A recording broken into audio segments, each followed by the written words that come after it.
demorarnos tanto ya. El tema, digamos que ya es un poquito más sencillo, más digerible, entonces yo no creo que haya mucho lío. A ver, me confirmo que estén viendo mi pantalla. Sí, sí, señor. Listo, muchas gracias. Bueno, ¿dónde estoy? Ahora, de todas estas cosas, ¿dónde dejé yo la? Vamos a dejar esto acá y esto está acá. Listo. Esta la vamos a dejar aquí al final para que no me enrede. Listo, listo. Bueno, entonces, la presento la pantalla completica. Listo. Ahí están viendo, ¿cierto? ¿Cierto? Ahí la están viendo.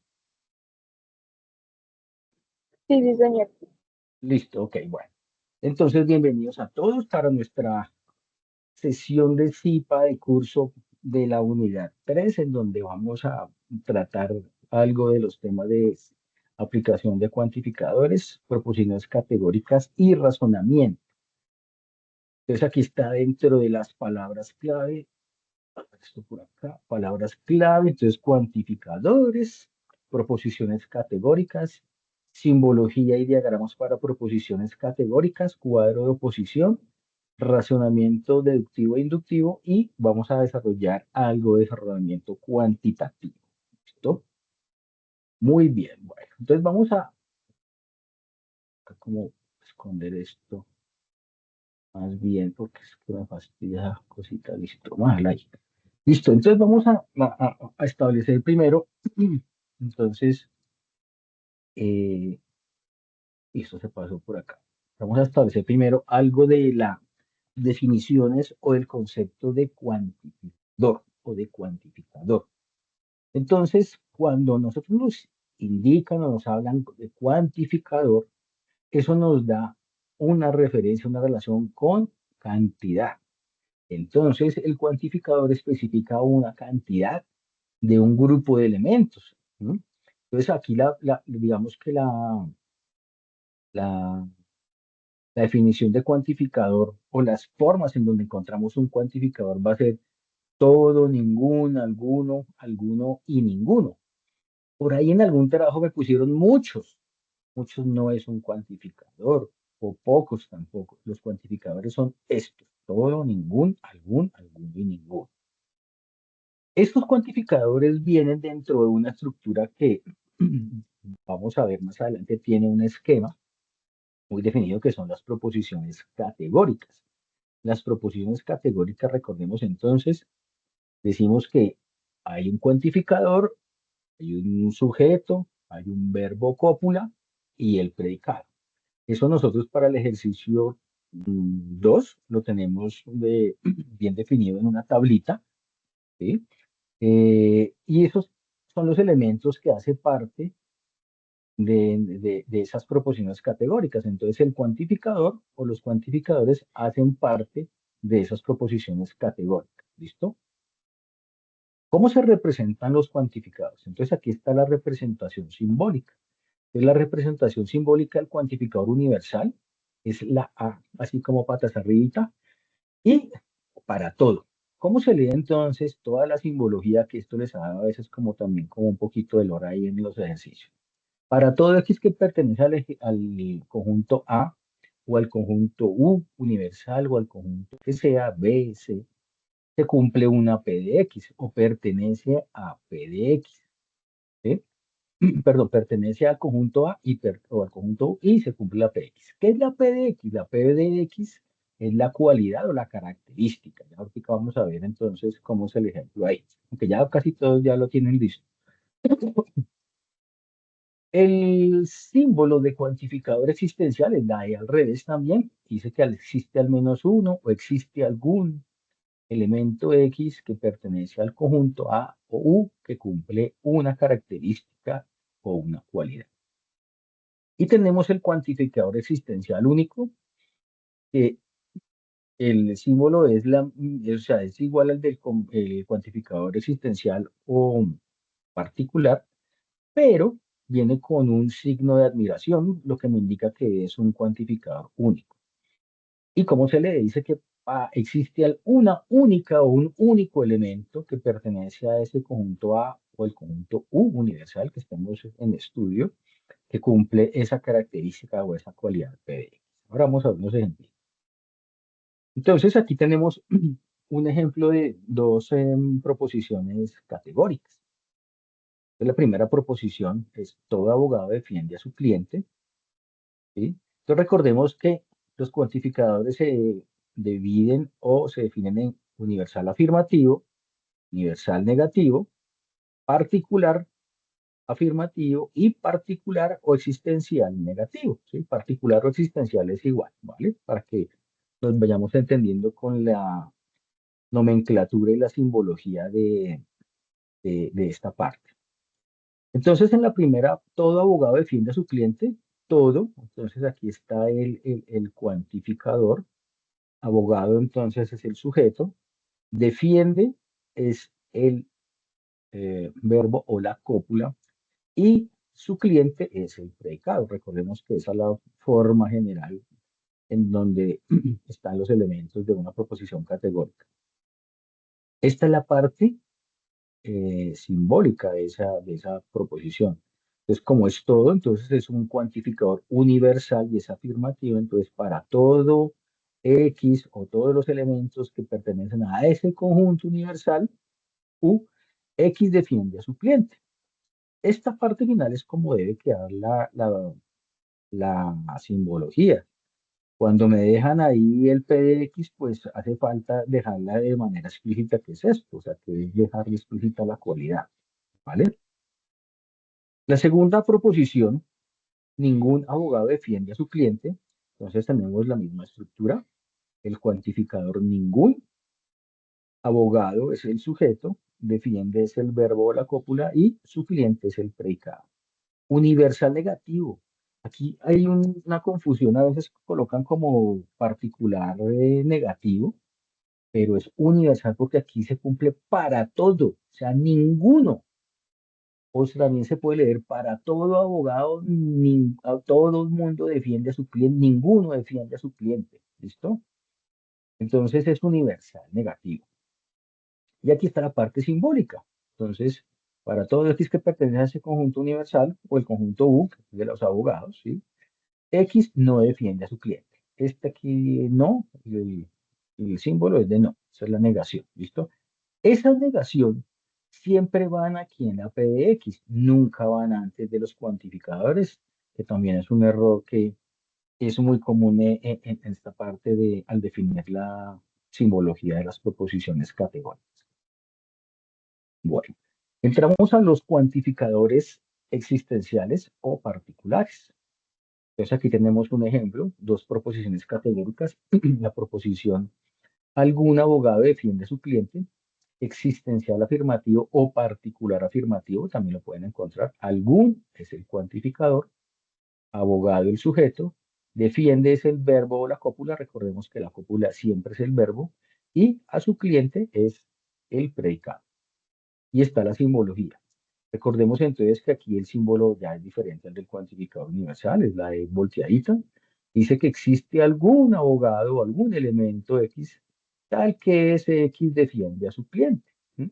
Y de esta forma quedaría la simbología correcta para esta proposición categórica, el P de X de manera explícita.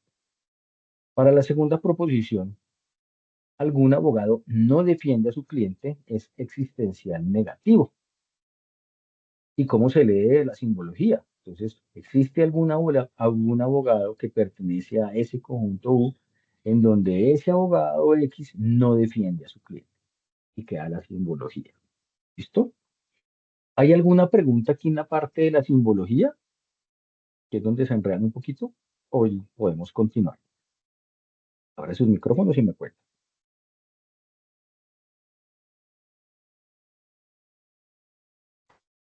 ¿No hay preguntas?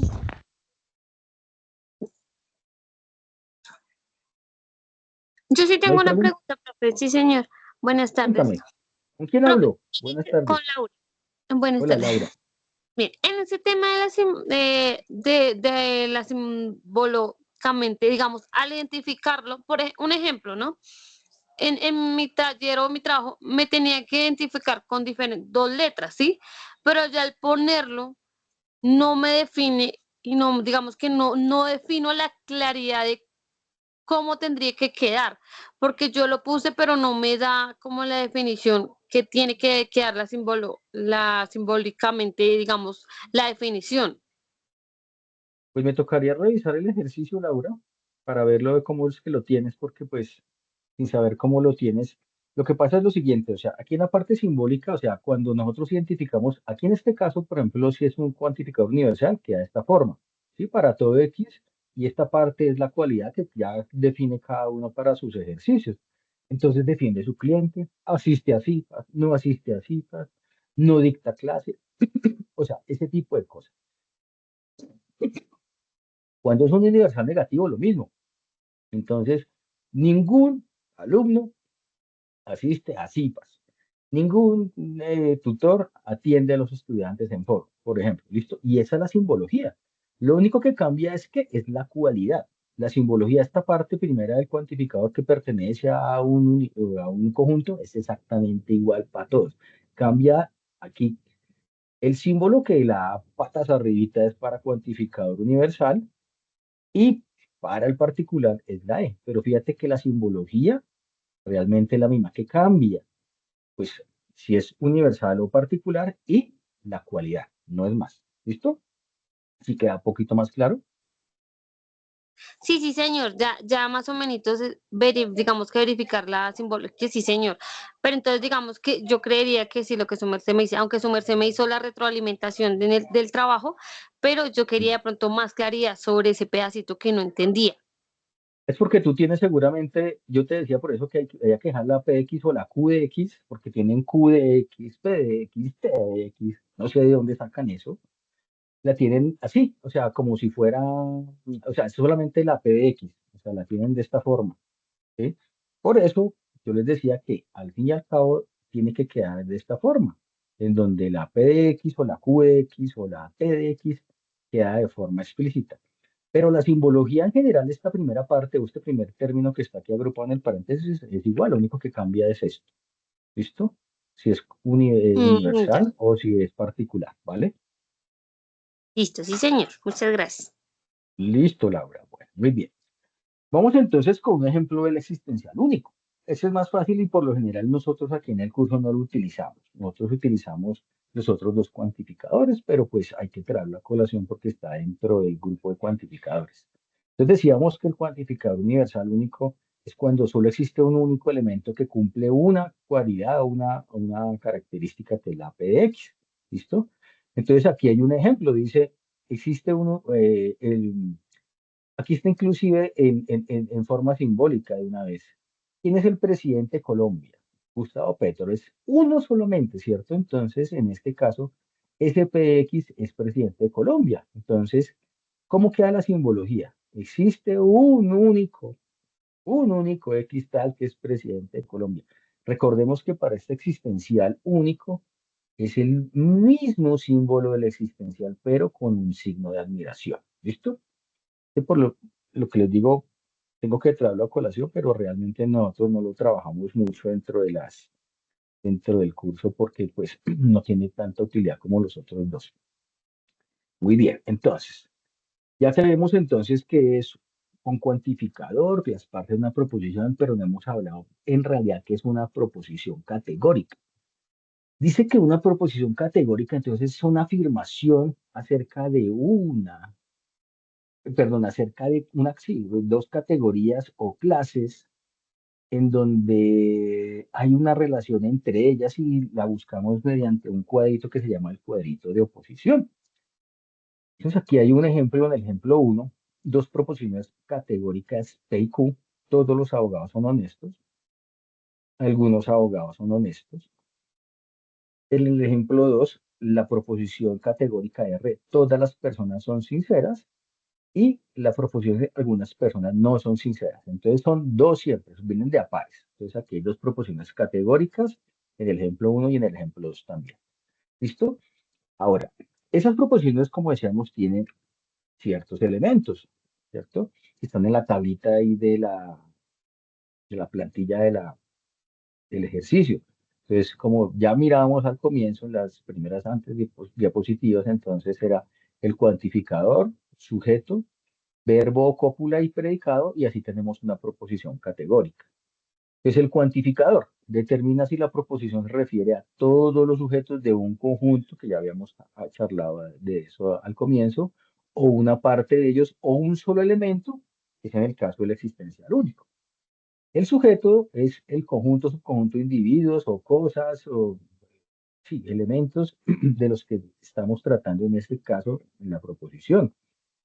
La cópula es el lazo que une el verbo con el predicado, perdón, el sujeto con el predicado, es el verbo.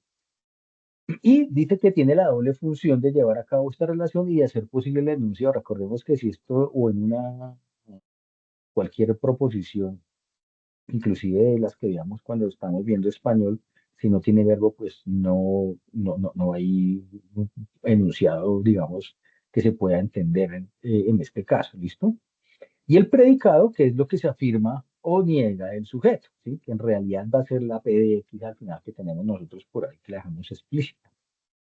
Entonces, esas proposiciones tienen una clasificación y viene de acuerdo con el cuantificador bueno, ese tipo el cuantificador realmente. Entonces, se clasifica como A, una proposición, cuando el cuantificador es universal, afirmativo. Si tiene universal negativo, o el cuantificador es universal negativo, o sea, ninguno o ningún, entonces es E. Si es particular afirmativo, alguno o algún, es I. Y si es particular negativo, ¿sí? Algún no, entonces es clasificación O. No tengo que aprenderme esto de memoria porque pues esto está en los contenidos y está por ahí en la parte bibliográfica. Entonces yo solamente tengo que tener esto de referencia para clasificar, no más. Entonces, aquí hay un ejemplo general en donde nos dan dos proposiciones categóricas en donde vienen determinadas en sus elementos la estructura de cada una. Entonces, el cuantificador, sujeto, verbo y predicado, pues todos los hombres son inteligentes, entonces el cuantificador todos, sujeto hombres o los hombres, verbo copulación, recordemos que esto es el verbo son, ser o estar, cualquier conjugación de esta es válida, es del verbo ser, y el predicado es son inteligentes, esa es la cualidad. Para la proposición Q, algunos es el cuantificador, el sujeto es hombres, el verbo son inteligentes, algunos hombres son inteligentes. Cuando viene con el verbo la cópula, en esta fórmula que viene el verbo ser o estar, se dice que es un silogismo categórico, ¿sí? Dentro de la bibliografía o dentro de los contenidos que encuentran ahí. Esa es la definición, silogismo categórico, cuando viene esta forma. Es una forma especial de las proposiciones categóricas. ¿Listo? Listo. Entonces vamos a hacer ahora sí los ejemplitos de cómo se desarrolla entonces ese ejercicio número 2, porque eso es para el ejercicio número 2, ¿cierto? De nuestra actividad. Entonces nos dan dos proposiciones categóricas. P, todos los estudiantes asisten a los IPAs. Q, ningún estudiante asiste a los IPAs. Y me dicen, clasifíquelas, relaciónelas con el cuadrito de oposición. ¿Listo? Aquí miramos el cuadrito de oposición. Entonces, al menos aquí vamos a clasificarlas. Dice, todos los estudiantes asisten a los IPAs. Entonces aquí están los elementos. El cuantificador de la proposición P es todos. El término sujeto son estudiantes, está por colores. La cópula o la cualidad asisten, que es el verbo. Y el predicado es a los IPAs. Entonces, aquí en esta parte, todos es un cuantificador universal, ¿cierto? Afirmativo. Ahora bien, para la proposición Q, ningún estudiante asiste a los IPAs. Entonces, el cuantificador es ningún, el sujeto es estudiante, la cópula o el verbo es asiste y el predicado a los IPAs. Ningún es un cuantificador universal negativo. Y de acuerdo a la tablita, pues si es afirmativo, pues era A, y si es universal negativo es E. Entonces aquí está. Universal afirmativo A, universal negativo E. ¿Listo? Ahí está la clasificadora, la vamos a relacionar en el cuadrito. Ahora, aquí hay otro ejemplo. Por ejemplo, pero se me olvidó un pedazo. Ah, no, aquí es la parte simbólica, perdón. Ya, esta es la parte simbólica de la parte que teníamos. O sea, esta es la parte que viene debajito ahí en su tabla en la guía, en la plantilla para resolver. Entonces, lo que les decía, es todos es el cuantificador, entonces no es universal, entonces todo X pertenece a un conjunto U universal en donde X asiste a los IPAs, ¿sí? Esta es la cualidad, ¿listo? Esta es la P de X, ¿vale? Ahora bien, para la Q, lo mismo, ninguno o ningún cuantificador universal negativo. ¿Cómo queda la simbología? Para todo, ¿sí? Elemento que pertenece a ese conjunto universal es ningún elemento asiste a los IPAs, ¿sí? Esta es la simbología.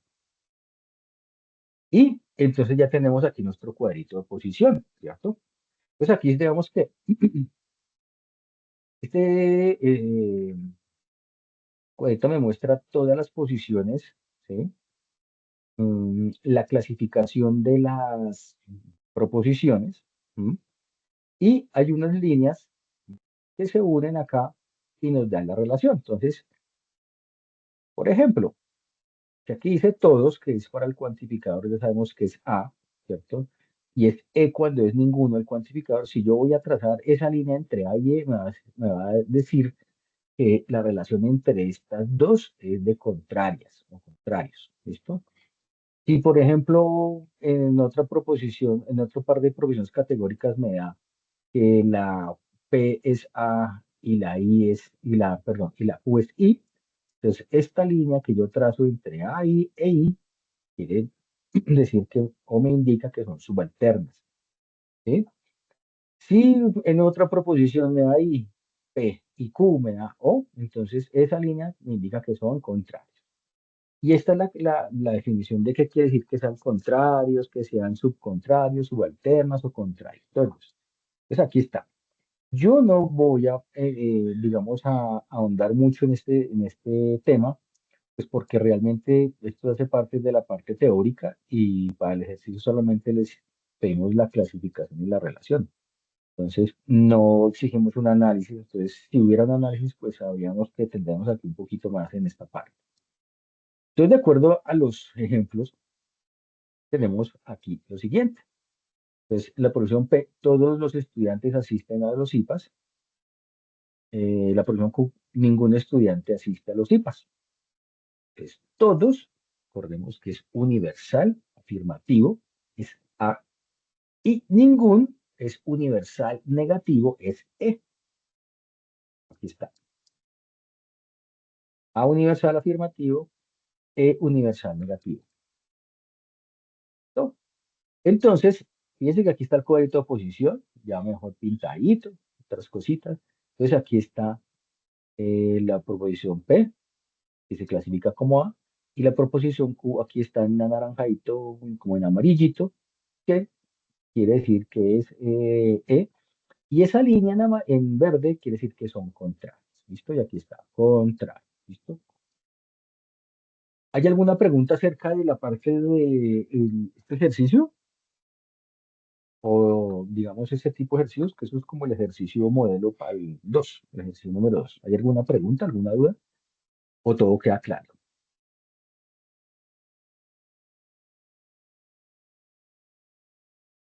¿No hay dudas? ¿Hay alguna cosa No. listo? Gracias. ¿Hay alguna situación que he visto, por ejemplo, en estos ejercicios cuando me mandan de los foros? Y es que, por ejemplo, aquí me faltó, por ejemplo, digamos que no está la frase como está en el ejercicio, todos los estudiantes asisten a los IPAs. ¿No? Esa parte, como hay que llenar un pedacito, que es la parte del cuantificador, entonces los estudiantes asisten a los IPAs, y esto no aparece, ¿cierto? La parte del cuantificador, inicialmente. Entonces, ¿cómo yo miro lo del cuantificador? dándole el sentido a la frase o a la frase, no, a la proposición. Entonces, si yo pongo algunos, los estudiantes, pues no me va a cuadrar eso. Entonces, digo, no sé cuantificar, no. Ninguno, los estudiantes, tampoco. Entonces, hay que jugar un poquito con esa intuición de cómo está la redacción y la gramática para elegir también el cuantificador, porque algunas veces son muy parecidos, ¿listo? Eso lo traigo a colación por la revisión que he hecho en los posts. Muy bien, vamos a entrar a la parte de razonamiento. Lo que les decía, hoy es un rápido, vamos a desarrollar otro ejercicio ahorita de razonamiento cuantitativo y ya queda esto listo. Entonces, el razonamiento realmente para qué sirve o para qué nosotros tenemos en nuestro curso se llama pensamiento lógico matemático y uno dice pensamiento lógico, ¿para qué sirve? Y la palabra, y esas son las primeras preguntas que me hacen ustedes en el curso. ¿Para qué sirve el curso? Yo les digo, nosotros realmente de pronto no vamos a utilizar una ley de inferencia o no vamos a analizar un conjunto, pero ¿para qué nos sirvió? Para poder aprender a analizar todo este tipo de cosas, para poder, digamos que afinar todas estas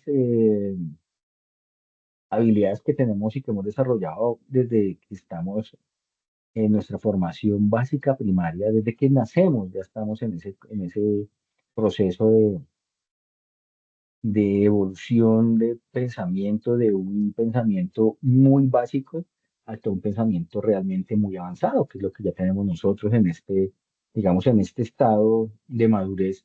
Todo ya tenemos un pensamiento más o menos muy desarrollado. Entonces, ¿el razonamiento para qué nos sirve? Para solucionar problemas en diferentes hábitos de nuestra vida cotidiana, para planificación de problemas. Entonces, uno ahí establece orden, operaciones, relaciones, jerarquía, bueno, todo ese tipo de cosas. Fomenta la capacidad de razonar. Razonar es un proceso mental avanzado en donde se relacionan varios conceptos, bueno, un montón de cosas que digamos que eso lo definen ya la parte de la pedagogía muy claro. Y establece relaciones entre conceptos, que es precisamente lo que estamos hablando de razonamiento. ¿Listo?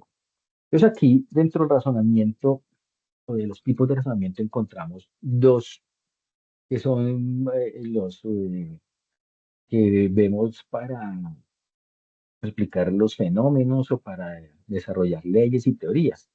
El primero es el pensamiento deductivo y el otro es el pensamiento, perdón, de razonamiento deductivo y el otro es el razonamiento inductivo. Entonces, el razonamiento deductivo dice acá que es aquel que pretende que la conclusión se siga necesariamente de las premisas. ¿Por qué? Porque se supone que las premisas garantizan una conclusión real o verdadera, porque se supone que las premisas son verdaderas, ¿sí? No se basa en la experimentación, sino es teórico. Y es un sistema que requiere procesos definidos y estructurados. ¿Sabe? Entonces, ¿qué otra característica es muy importante para identificar este tipo de razonamiento?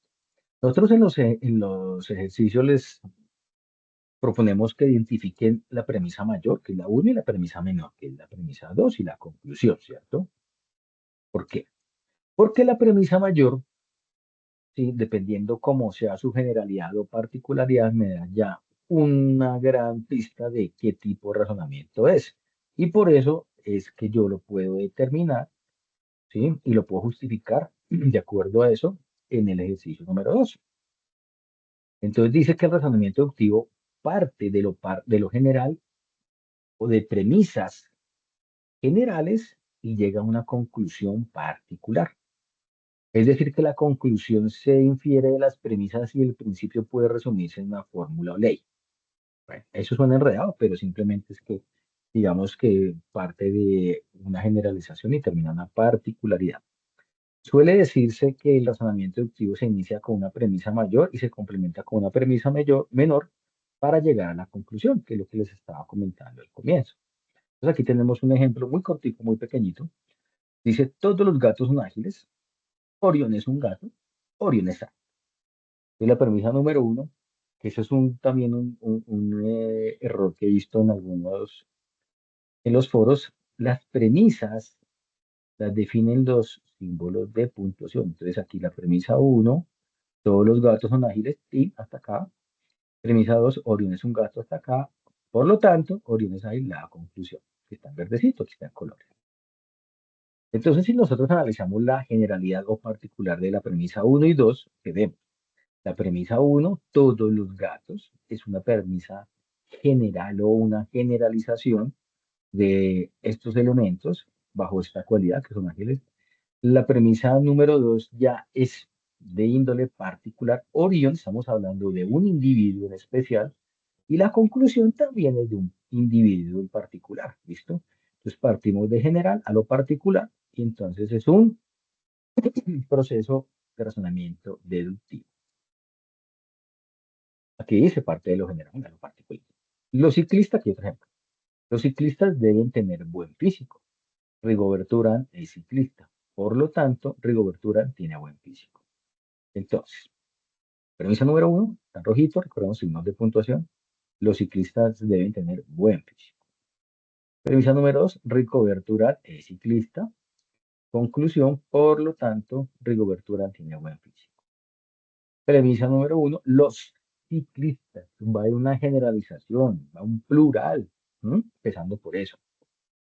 La premisa número dos es particular porque está hablando del señor Rigoberto. Y la conclusión también es particular porque estamos hablando de Rigoberto y que tiene buen físico. Entonces, por eso, digamos que esto me indica que es un tipo de razonamiento deductivo. Bueno, antes de pasar al inductivo, ¿queda claro cuál es el proceso para determinar el tipo de razonamiento para el ejercicio número 2? ¿O hay alguna duda y alguna pregunta? A sus micrófonos y me cuenten, por favor. Si no, continúo. ¿No hay preguntas? ¿No hay dudas? No, profe, todo bien, todo claro. Listo, muy bien, muchas gracias. Vamos a entrar entonces al razonamiento inductivo. El razonamiento inductivo entonces es todo el proceso contrario al deductivo.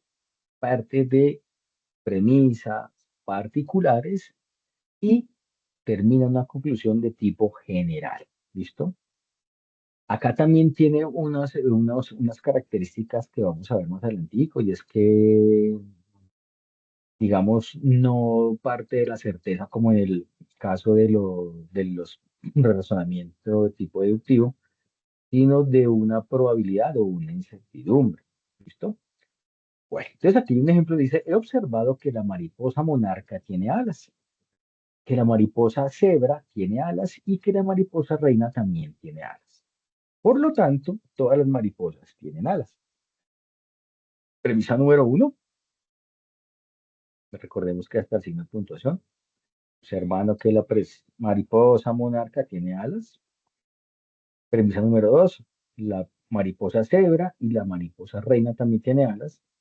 Y la conclusión, todas las mariposas tienen alas. Entonces, partimos de particularidades o de una premisa de tipo o de índole particular y concluimos en una generalización. Por eso, entonces, este tipo de razonamiento es un tipo de razonamiento inductivo. Aquí hay otro ejemplo. Nuestra casa está construida de ladrillo prensado. Mis dos vecinos inmediatos tienen casas de ladrillo prensado. Todas las casas de nuestro conjunto están construidas de ladrillo prensado. Entonces identificamos las premisas igual. Rojito, la premisa número uno. Nuestra casa está en ladrillo prensado. La dos en azul. Mis vecinos tienen sus casas en ladrillito a la vista prensado. Y la conclusión, todas las casas de nuestro conjunto están construidas sobre ladrillo prensado. Bueno, con ladrillo prensado. Entonces, partimos de premisas particulares. La premisa uno es particular. La premisa número dos, mis dos vecinos, sin ser tan general, también es, digamos, ya un poquito más amplia. Y concluimos en todas las casas. Entonces, Esto me indica que ese razonamiento es de tipo inductivo. ¿Listo? Aquí está lo que les decía, que son las características que se presentan en ese tipo de razonamiento. Observa un patrón, una regularidad en los resultados del mismo caso, y sobre la base de tal regularidad se infiere una regla. Admiten la posibilidad estadística, o sea, no hay certeza. Se caracteriza por llegar a la conclusión general mediante una conjetura, o sea, no hay probabilidad ni certeza cierta de que suceda. Entonces, eso es, digamos, básicamente el tipo de razonamiento inductivo. ¿Hay alguna pregunta del tipo de razonamiento inductivo? ¿O ya terminamos aquí con este, que es el que nos queda de razonamiento cuantitativo? ¿Quieren me hablen sus micrófonos y me cuentan? ¿Queda claro?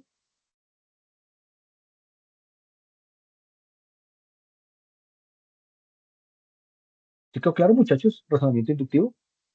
¿O me caí y estoy hablando solo acá? Sí, profe, sí, señor, ese pedazo sí quedó claro. Listo, muy bien, ok. Listo. Ajá. Bueno, aquí entonces, este es un ejemplito muy parecido a los que le colocamos allá en el ejercicio número 4 y es de razonamiento cuantitativo. ¿Sí? Eh, este ejercicio entonces determina entonces cómo vamos a hallar algunos valores como promedios y porcentajes, ¿listo? Que es más o menos el desarrollo que tienen que ustedes realizar en su ejercicio número 4. Dice, el supervisor de una planta ha obtenido una muestra aleatoria de las edades de los empleados y del tiempo que tardan en ejecutar una tarea en segundos. Se presentaron los datos con el siguiente gráfico de barras agrupadas. Pues son gráficos de barras agrupadas. Aquí está una categoría, otra categoría, hay 4 categorías. Cada categoría tiene 3 valores que son, digamos, el tiempo en segundos de respuesta en esa tarea o en ejecutar esa tarea. Y aquí hay unas preguntas que me hacen. Pues, ¿cuál es el promedio por tiempo de respuesta? ¿Cuál es el rango de edad con el promedio de respuesta más alto? ¿Cuál es el porcentaje de tiempo por edades? ¿Cuál es el porcentaje de los empleados que tardan mínimo un minuto? ¿Listo? Esto lo vamos a desarrollar entonces acá. ¿Yo qué hice? Entonces saqué aquí los daticos del diagrama en una tablita, ¿sí? Resumiendo esos datos. Creo que originalmente hubiera sido al contrario, que a partir del estudio con esos datos se hace el diagrama, pero pues yo lo hice al revés. Y, y aquí están las preguntas. Entonces, vamos a darle respuesta y ustedes van a ayudar acá. Vamos a hacerlo en Excel. ¿Sí? Ni siquiera vamos a echar calculadora, vamos a utilizar las herramientas de manera adecuada. No como esa IA ni ese ChatGPT que están utilizando, que es horrible. Esa tarea de conjuntos fue horrorosa, sin gráficos, solo procesos analíticos que hace ChatGPT.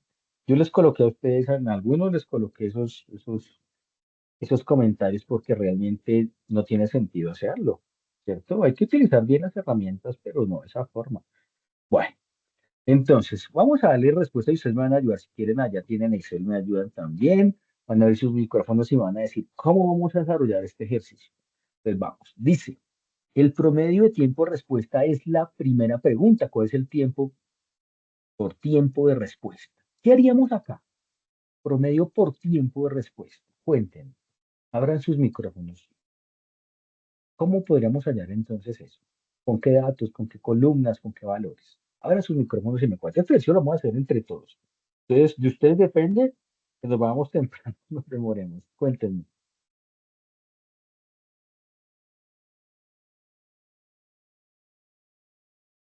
Nadie quiere participar, participe, pues este espacio es de ustedes. Vea, ahí está para que nos lo hagamos entre todos.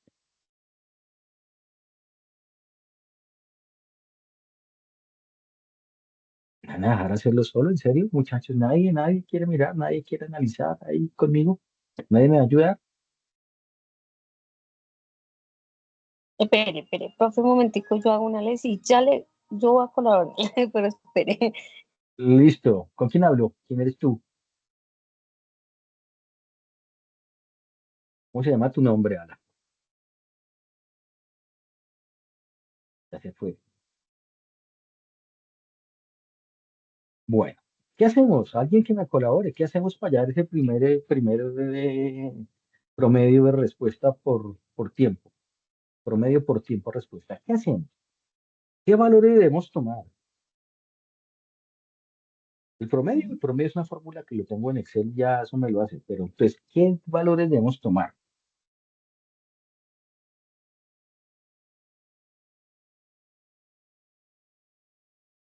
Nadie, bueno, yo voy a ir adelantando porque si no da aquí las 9 de la noche y yo ya tengo hambre. Pues voy a adelantar aquí un poquito. Entonces dicen, promedio por tiempo de respuesta. Dice menos de 40, entre 40 y 60 minutos. Entonces, estos son los tiempos. Estamos hablando en segundos, ¿cierto? Sí, estamos claros. Entonces, vamos allá al promedio. ¿Cómo llamamos el promedio? Yo puedo colocar la fórmula una vez o puedo sacarla acá. Yo la saco acá, acá siempre está. Aquí está, promedio. Para aceptar. ¿Promedio de qué? De esto aquí hasta acá. ¿Listo? Y listo, ya tengo el promedio. Ahora, ya no voy a hacer lo mismo para las otras, que ya tengo la fórmula. Entonces aquí arrastro esto y ya tengo los promedios. Y vamos a dejarlo acá. ¿Listo? Estos son los promedios por tiempo. ¿Listo? Si nosotros lo hacemos manual en la calculadora, como hacen ustedes, ¿qué tienen que hacer? Sumar. Entonces, aquí cogen y suman esta vaina, ¿cierto? Lo mismo. Y al final dividen entre el número, ¿cierto? Entonces vamos a hacer por acá uno para que diga, para que no digan que es que yo me invento las cosas.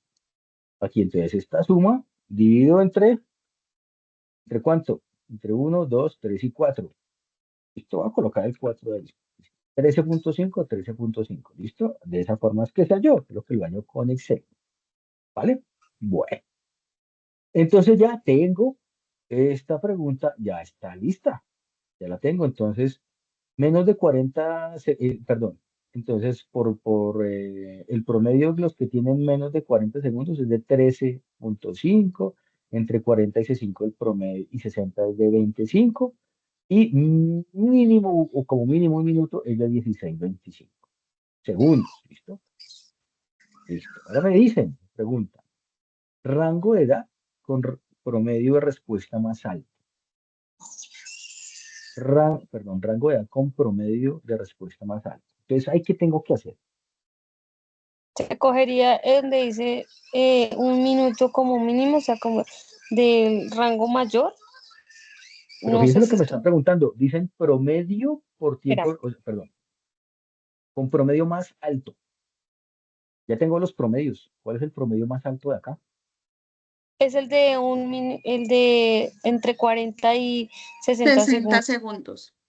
Este, ¿cierto? Listo. Entonces aquí yo voy a colocar esto. Sí, listo. Y vamos a centrar. A centrar. Listo. Entonces, esta es la respuesta, 20.5. ¿Por qué? Porque ese es el promedio más alto en respuesta. ¿Listo? Ahora me dicen, hay el porcentaje de tiempo por edades. Y ahora, porcentaje de tiempo por edades. Entonces, aquí están las edades, ¿cierto? Están las edades menos de 21. Entonces, por acá tengo que sacar total, ¿cierto? Porque el porcentaje se llama como un total. ¿No es cierto, muchachos? Y ahí está, sí, ahí está. Listo. Este Excel es más lindo. Ahí está, totales. Voy a colocar aquí totales para que no nos enredemos. Listo, totales. Una vez. Listo. Y vamos a centrarlo. Y esto lo voy a dejar aquí con un colorcito. ¿Qué colorcito? Ese es como para el clase, ¿cierto? Con color verde ahí todo chillón. Listo, totales, vale. Y los porcentajes, entonces, ¿cómo los hallamos? ¿Cómo los hallamos, Sala? Esto por acá. ¿Alguien que me diga? Que me cuente. ¿Cómo sacamos entonces ahora esos porcentajes? ¿Cómo sacamos esos porcentajes, amores míos? Y esto, entonces, esto lo vamos aquí a linkear con este. Lo vamos aquí a hacer un link con este. Vamos a hacer un link con este y otro link acá con este para no tener que cambiar ahí nada.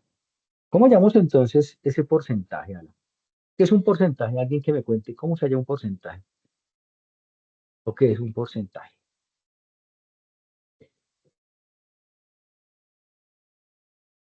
Hoy están muy callados. Yo sé que ya estamos terminando el curso, pero ayúdenme, por favor. ¿Cómo se halla un porcentaje, muchachos? Lo que es un porcentaje. Es una partecita sobre un total, ¿cierto?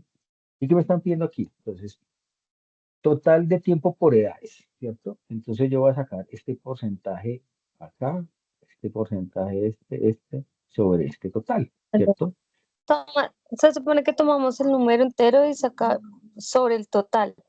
Sobre el total, exactamente. ¿Qué es lo que vamos a hacer aquí? Vamos a hacerlo con una formulita. Entonces yo voy a coger este valor de acá, ¿cierto? Y lo voy a dividir entre el total, ¿cierto? Para este caso, pero ¿cuál total? Es por edades, ¿cierto? Entonces si Sí, es señor. entonces es este total, ¿listo?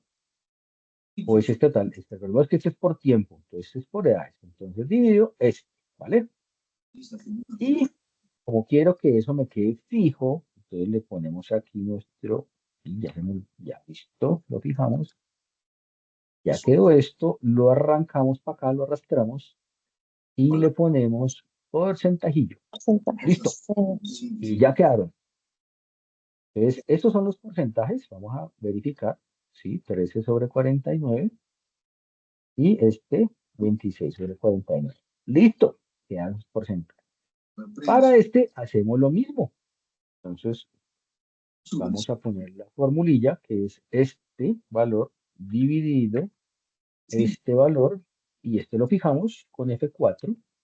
Eso me enseñaron en la universidad hace como 30.000 años y listo. Y porcentajillo, ya quedó. Para este caso hacemos lo mismo, que es más este dividido este valor y lo fijamos, chao, lo arrastramos y porcentaje, formato de porcentaje. Y al final lo mismo. Entonces, este valor dividido, lo fijamos y lo arrastramos y le cambiamos, le ponemos porcentaje. Listo. Ya quedaron esos porcentajes, porcentaje de tiempo por edades. Esta es todo esto es la respuesta. Todo esto es la respuesta. ¿Listo? ¿Sí quedó claro? Sí, señor. ¿Queda claro? Muy bien. Entonces, listo. Ahora, dice, calcule, que es la última pregunta, el porcentaje de empleados que tardan mínimo un minuto. Porcentaje de empleados que tardan mínimo un minuto. Entonces, vamos a hacer lo siguiente. Vamos a copiar esta parte, a copiar todo. Copiar todo esto, control C, esto acá, y vamos a borrar esto de acá. Esto. Entonces me indican porcentaje de empleados que tardan mínimo un minuto. O sea, los que tardan mínimo un minuto son pero eso ya lo tenemos, ¿no? Esto es porcentaje, no. Ay, se me borraron los de acá, ¿no? No, ya no, perdón, ya. Dice, entonces mínimo un minuto, el porcentaje. Entonces tenemos estos valores. ¿Sobre qué total? Sobre ¿cierto? Entonces vamos a calcular. ¿Sí? Más este valorcito dividido este total, ¿cierto? Y este total, entonces lo fijamos, hay un micrófono abierto por allá. Para hacer el más. Y luego, listo. Y a esto entonces le damos formato de porcentaje y listo, chicos. Quedaron porcentaje de empleados que tardan mínimo un minuto. Ese es el porcentaje. ¿Listo? Entonces, este tipo de ejercicios son sencillos, son fáciles. Si yo tengo estas herramientas, por ejemplo, como el Excel, no necesito ChatGPT, no necesito bobadas, porque realmente sí, a veces, es más, casi siempre, cuando lo utilizan, Ustedes no se fijan los valores, no tienen la precaución de validar lo que les está tirando ahí el ChatGPT y les bota a veces unos valores que no son. Y ya he visto varios casos donde la tabla, por ejemplo, con los valores que calculan en este ejercicio 3 y el 4, que son de razonamiento cuantitativo, están diferentes a los que están en la guía. ¿Por qué? Porque los metieron en ChatGPT. ChatGPT a veces se equivoca, eso no es perfecto. Entonces, cuidado con eso, no es más. Entonces, chicos, hasta aquí queda lo de hoy. ¿Alguna pregunta? ¿Alguna duda? Lo del ejercicio complementario. Es en el foro, yo les dejé a ustedes varias grabaciones, ¿sí? De eventos que ya, digamos, realizó la escuela. Como la idea es que ustedes hubieran podido participar, pero si no pudieron participar, entonces utilicen esas grabaciones y desarrollen ese ejercicio complementario. ¿Cuál es la condición del ejercicio complementario? Que tener entonces el título, un resumen de entre 200 y 300 palabras, el nombre del expositor, unas capturas de pantalla, no es más, es muy sencillo. Básicamente es eso. Entonces, para los que me están preguntando que cómo lo desarrollan, basado en esas grabaciones, ¿listo? Ahora, si están entrando de Expotec en estos días que estamos en Expotec, eso también les sirve, ¿sí? Hacen un resumen, pues a ver, lo que les digo, cumplen con lo que les está pidiendo ahí en la guía, las condiciones de ese ejercicio y listo, no es más. ¿Hay alguna pregunta, alguna duda? Ya para finalizar esta sesión. Sí, profe, respecto a lo último que su merced me está indicando sobre el Spotep, ¿ese link dónde lo podemos encontrar? Discúlpeme, es que ese sí no, Bueno, no lo, el link de Expotec, no te lo, lo, no lo vi, no lo leí bien, de pronto no lo entendí. bueno, el link de Expotec se los envían cuando ustedes pagan Spotify porque esa toca pagar. Ese es un evento en donde se está Mm, desarrollando virtual y presencial aquí en el hotel en el Sheraton. Entonces, si tú te inscribiste y pagaste, pues ahí te mandan el link. O sea, me imagino que no lo pagaste porque estás preguntándome, entonces no se puede utilizar esa. Entonces, ¿qué haces? Utilizas las grabaciones que están ahí en el foro. ¿Listo? listo, sí, señor, muchas gracias, esa era mi pregunta. Ok. ¿Hay algo aquí con otra duda? ¿Alguna otra pregunta?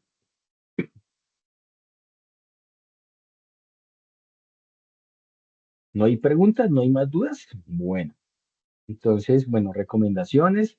Hasta hoy recuerde que hay realimentación, entonces si no han enviado sus avances, enviarlos esta noche para retroalimentación. Ya a partir de mañana, pues igual envíenlos allá porque pues hay un puntaje de acuerdo a la rúbrica. Entonces, pues igual los envían ahí. Y pues muchachos, nada, ya estamos en la recta final.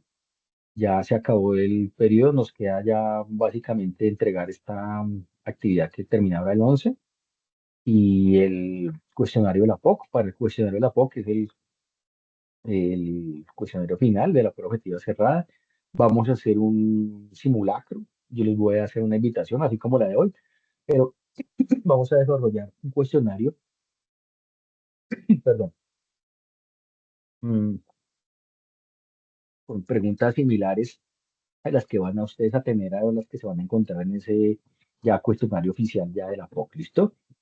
Entonces, bueno, voy a dejar de compartir, voy a detener la grabación y entonces, pues, muchas